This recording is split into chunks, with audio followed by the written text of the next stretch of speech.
오늘날 신문의 가치 혹은 신뢰도는 전 세계적으로 하락하고 있는 것 같습니다. 불과 수십 년 전만 해도 사람들은 어떤 내용이 신문에 실렸다고 하면 거의 사실이라고 생각하곤 했던 것 같은데요. 요새는 그렇게 생각하는 사람은 지나치게 순진한 사람으로 반쯤은 조롱을 당하는 시대입니다. 사람들은 신문이 중립적이고 객관적으로 사실을 보도하는 게 아니라 특정한 입장에 맞춰서 가공된 기사를 쓰는 것뿐이라고 생각하죠. 우리나라도 신문 그리고 기자에 관한 신뢰도가 굉장히 낮습니다. 기자들을 비하하는 여러 단어들이 날마다 새롭게 만들어지는 것 같죠. 물론 그 중에는 좀 지나친 표현들이나 편파적인 공격도 있긴 하지만 또 그런 비난들이 아주 근거가 없는 것만은 아닌 듯합니다. 이건 언론계에 종사하는 사람들 자신들도 어느 정도 인정하는 부분이니까요. 그런데 이런 문제는 단지 어제 오늘의 일만은 아니었던 것 같습니다. C.S. 루이스가 살았던 70년 전에도 비슷한 문제들이 있었던 것 같거든요.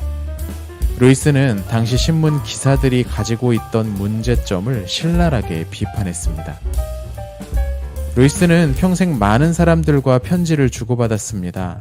자신에게 보내온 편지에 답장을 하는 것이 루이스의 주요 일과 중 하나였죠.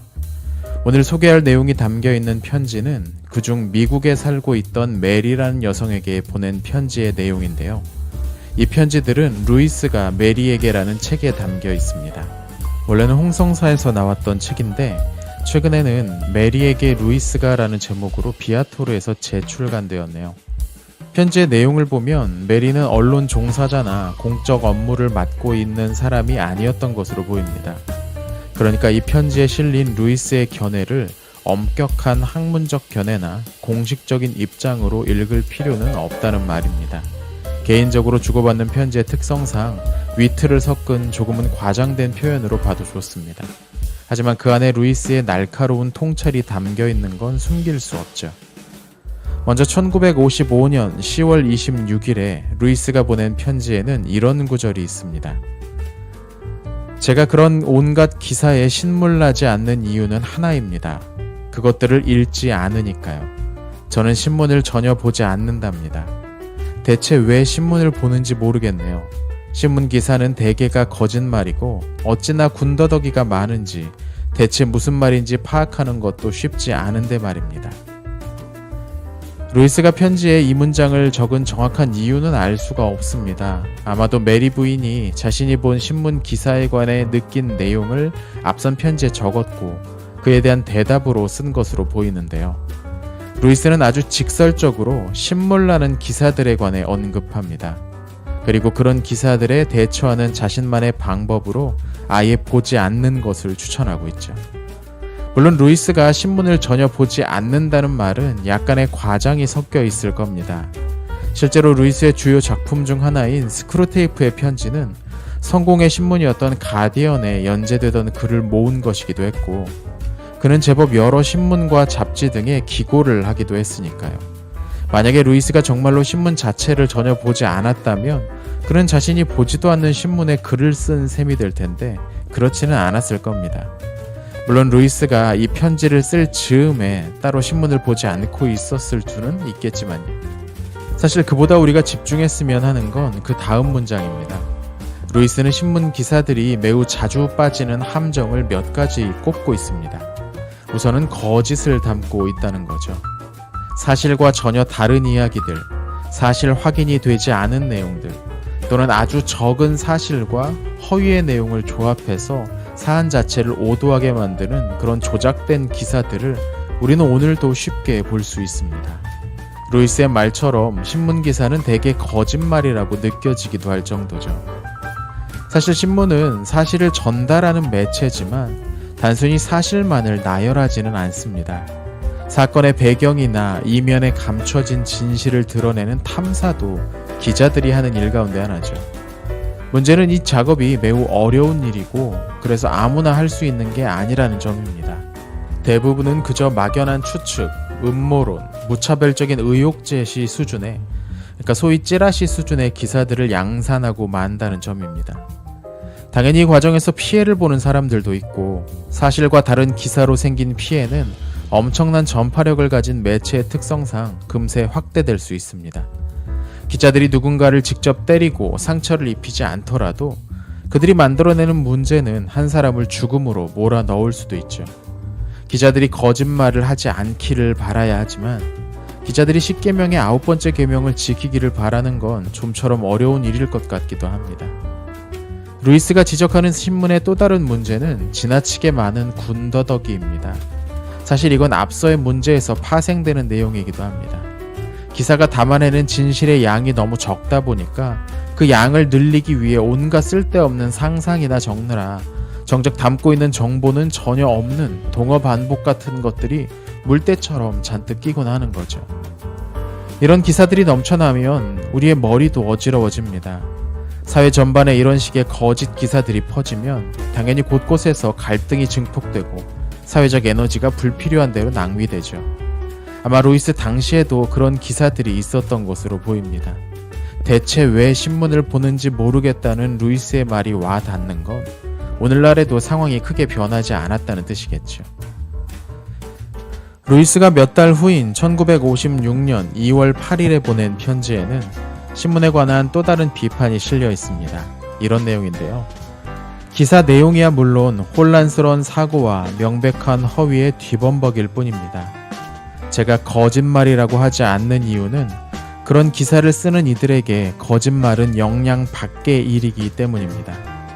무슨 말인가 하니 거짓말을 한다는 것은 곧 알면서도 진실이 아닌 말을 한다는 것 아닙니까? 그런데 진실이 아니라는 것을 알려면, 아니 진실과 허위라는 개념 자체를 인식하려면 일단 명확한 사고력이 전제되어야 하는데 그들은 그런 것을 갖추지 못했습니다. 그러니 그들을 거짓말쟁이라고 부르면 강아지를 두고 산수를 잘못한다고 하는 것처럼 과분한 칭찬이 되는 것이지요. 여기서 루이스는 신문 기사들을 혼란스러운 사고와 명백한 허위의 뒤범벅이라고 평가절하합니다. 그래도 앞서 보냈던 편지에는 신문 기사들이 대개 거짓말이라고 했었는데 그것보다는 나아졌나 싶지만 이어지는 문장을 보면 오히려 그것보다 더 문제인 것 같습니다. 이번에 루이스가 신문 기사를 가리켜 거짓말이라고 하지 않은 이유는 그것을 쓴 사람들이 거짓말을 할 능력이 안 된다고 생각했기 때문이죠. 어떤 사람이 거짓말을 하려면 그게 진실인지 허위인지를 분별할 수 있는 사고력이 있어야 합니다. 그런데 기자들은 그런 걸 갖추지 못했다는 말입니다. 그러니 그들은 거짓말을 할 수 있는 최소한의 전제 조건을 갖추지 못한 거고, 설사 그들이 쓴 기사에 거짓이 담겨 있다고 하더라도 뭐라고 할 수 없는 문제라는 겁니다. 오히려 루이스는 그들에게 거짓말쟁이라고 하는 건 칭찬일 수도 있다고 말하는데요. 그들에게 진실과 거짓을 분별하는 능력이 있다고 인정해야 거짓말에 대해 비판할 수 있다는 뜻입니다. 논리적 무게상 강아지에게 산수를 못한다고 꾸중을 하는 것이나 기자들이 거짓말을 하고 있다고 비판하는 것이 같다는 말이죠. 앞서보다 훨씬 더 강한 비판입니다. 물론 여기에 나오는 비판이 모든 기자를 향한 건 아닐 겁니다. 진실과 거짓을 분별할 능력도 없으면서 밥벌이를 위해 위에서 시키는 대로 쓰레기 기사를 양산하는 생계형 글쟁이들, 특정한 목적을 가지고 누군가를 비방하거나 사실을 왜곡해 속이려고 하는 사실 위조범들, 상황에 따라 같은 내용을 전혀 다른 농조로 칭찬하거나 깎아내리는 양심상실증 환자처럼 기자라는 이름을 가지고 사회에 해를 끼치는 사람들을 가리킨다고 봅니다. 오늘날에도 기레기라는 멸칭이 공공연하게 사용되고 있죠. 때로는 지나친 비판일 수도 있지만 최근 소위 언론사들의 행태를 보면 결국 그들이 자초한 비난일 수도 있겠다 싶은 생각이 듭니다. 그리고 기자와 언론에 대한 불신과 비판은 반세기 전에도 지구 반대편에서도 있었구나 하는 생각도 들고요. 건강한 언론은 건강한 사회를 유지하는 데 필수적인 요소입니다. 우리 몸으로 치면 적혈구 비슷한 기능을 하지 않나 싶은데요. 적혈구의 핵심적인 기능은 산소와 영양소를 몸 곳곳으로 전달하는 역할입니다. 때문에 적혈구가 핵심인 피가 제대로 돌지 않는 부위는 썩어버리죠. 언론도 그렇게 바른 정보를 사회 곳곳으로 전달해서 사회가 썩어가는 것을 막고 안정적으로 유지되도록 돕는 기구죠. 언론이 제 역할을 못하면 사회는 병들 수밖에 없습니다. 언론에 대한 루이스의 강한 비판은 그렇게 제 역할을 하지 못하는 언론에 대한 비판으로 읽어야 할 겁니다. 루이스는 그런 병든 언론의 기사들은 차라리 보지 않는 게 더 나을 거라고 조언합니다. 상한 음식은 먹지 않고 버리는 것, 그건 소시민들이 할 수 있는 최소한의 투쟁이겠죠. 언론이 상업화되고 정치 권력과 결합되는 상황은 언제나 비참한 결과를 초래할 뿐입니다. 우리의 언론은 언제쯤 재기능을 하게 될까요? 오늘은 C.S. 루이스의 언론에 관한 따끔한 비판을 한 구절 읽어봤습니다. 여러분은 우리의 언론 상황에 대해 어떻게 생각하시나요? 지금 우리의 언론 상황에서 가장 필요한 건 뭘까요? 오늘 영상은 여기서 마칩니다. 시청해주신 여러분 감사합니다.